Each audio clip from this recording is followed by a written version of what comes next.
Price lord. ದೇವರ ನಾಮಕ್ಕೆ ಸ್ತೋತ್ರ ಉಂಟಾಗಲ್ಪಡಲಿ. ಪ್ರೀತಿಯುಳ್ಳ ದೇವ ಜನರೇ, ಯೇಸು ಕ್ರಿಸ್ತನ ಹೆಸರಿನಲ್ಲಿ ನಾನು ನಿಮ್ಮನ್ನು ವಂದಿಸುತ್ತೇನೆ. ಹಬಕ್ಕುಕ 3ನೇ ಅಧ್ಯಾಯ 19ನೇ ವಚನದಲ್ಲಿ ವಾಕ್ಯ ಈ ರೀತಿಯಾಗಿ ಬರೆಯಲ್ಪಟ್ಟಿದೆ.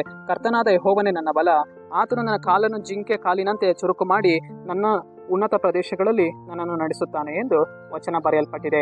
ಅಂದರೆ ಪ್ರೀತಿಯುಳ್ಳ ದೇವ ಜನರೇ, ಕರ್ತನಾದ ಯೆಹೋವನೇ ನನ್ನ ಬಲ. ನಮ್ಮ ದೇವರು ಇವತ್ತು ನಮಗೇನಾಗಿದ್ದಾರೆ? ಬಲವಾಗಿದ್ದಾರೆ. ನಮ್ಮ ದೇವರು ಇವತ್ತು ನಮಗೇನಾಗಿದ್ದಾರೆ? ಕೋಟೆಯಾಗಿದ್ದಾರೆ. ಆತನು ನಮಗೆ ಗುರಾಣಿಯಾಗಿದ್ದಾನೆ.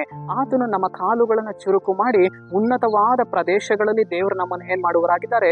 ನಡೆಸುವವರಾಗಿದ್ದಾರೆ. ನಮ್ಮ ಕೈಗಳನ್ನ ಚುರುಕು ಮಾಡಿ ದೇವರು ನಮ್ಮನ್ನ ಆಶೀರ್ವಾದಿಸುವವರಾಗಿದ್ದಾರೆ. ನಾವು ಇವತ್ತು ಅನೇಕ ವಿಚಾರಗಳಲ್ಲಿ ನಾವು ಬಲಹೀನರಾಗ್ತೇವೆ. ನನ್ನ ಕಾಲುಗಳಲ್ಲಿ ಇವತ್ತು ಬಲವಿಲ್ಲ, ನನ್ನ ಶರೀರದಲ್ಲಿ ಇವತ್ತು ಬಲವಿಲ್ಲ, ನಾನು ಕುದ್ದಿ ಹೋಗಿದ್ದೇನೆ, ನಾನು ಕುಂಕಿ ಹೋಗಿದ್ದೇನೆ ಎಂದು ಅನೇಕ ವಿಚಾರದಲ್ಲಿ ನಾವು ಯೋಚಿಸ್ತೇವೆ. ಆದರೆ ಕರ್ತನಾದ ಯೆಹೋವನೇ ನಮಗೆ ಇವತ್ತೇನಾಗಿದ್ದಾನೆ? ಬಲವಾಗಿದ್ದಾರೆ.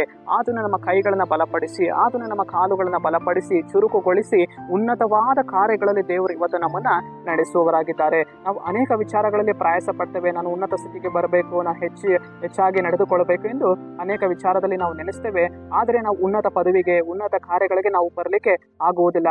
ದೇವರು ಇವತ್ತು ನಮಗೆ ಬಲವಾಗಿರುವಾಗ ಕರ್ತನು ನಮ್ಮನ್ನ ಬಲಪಡಿಸುವವರಾಗಿದ್ದಾರೆ. ನಮ್ಮ ಕಾಲುಗಳನ್ನ ಚುರುಕುಗೊಳಿಸಿ ಉನ್ನತ ಪ್ರದೇಶಗಳಲ್ಲಿ ಆತನು ನಡೆಸುವವನಾಗಿದ್ದಾನೆ. ನಮ್ಮ ಬಿಸ್ನೆಸ್ ಗಳನ್ನ ಉನ್ನತಪಡಿಸುವವರಾಗಿದ್ದಾರೆ. ನಮ್ಮ ವಿದ್ಯಾಭ್ಯಾಸಗಳನ್ನ ಕರ್ತನು ಉನ್ನತಪಡಿಸುವವರಾಗಿದ್ದಾರೆ. ನಮ್ಮ ಸೇವೆ ಕಾರ್ಯಗಳನ್ನ ಕರ್ತನು ಉನ್ನತಪಡಿಸುವವನಾಗಿದ್ದಾನೆ. ನಾವು ಯೋಚಿಸುವಂಥದ್ದು ಬೇಡ. ಕರ್ತನಾದ ಯೆಹೋವನೇ ಇವತ್ತು ನನಗೆ ಬಲವಾಗಿದ್ದಾರೆ. ಕರ್ತನಾದ ಯೆಹೋವನೇ ಇವತ್ತು ನನಗೆ ಬಂಡೆಯಾಗಿದ್ದಾರೆ, ಕೋಟೆಯಾಗಿದ್ದಾರೆ, ಗುರಾಣಿಯಾಗಿದ್ದಾರೆ.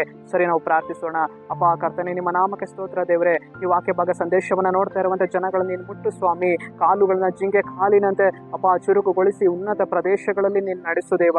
ಕರ್ತನಾದ ಯೆಹೋವನೇ, ನೀನು ಬಲವಾಗಿದ್ದು ನಡೆಸು. ನಿನ್ನ ಬಲದಿಂದ ನಮ್ಮನ್ನು ತುಂಬಿಸು ದೇವರೇ. ಬಲಹೀನರಾಗಿದ್ದೇವಪ್ಪ, ನಮ್ಮನ್ನು ಬಲಪಡಿಸಿರಿ. ನಿಮ್ಮ ನಾಮಕ್ಕೆ ಸ್ತೋತ್ರ ರಾಜ. ನಜರೇತಿನ ಯೇಸುವಿನ ನಾಮದಲ್ಲಿ ತಂದೆಯೇ, ಆಮೇನ್.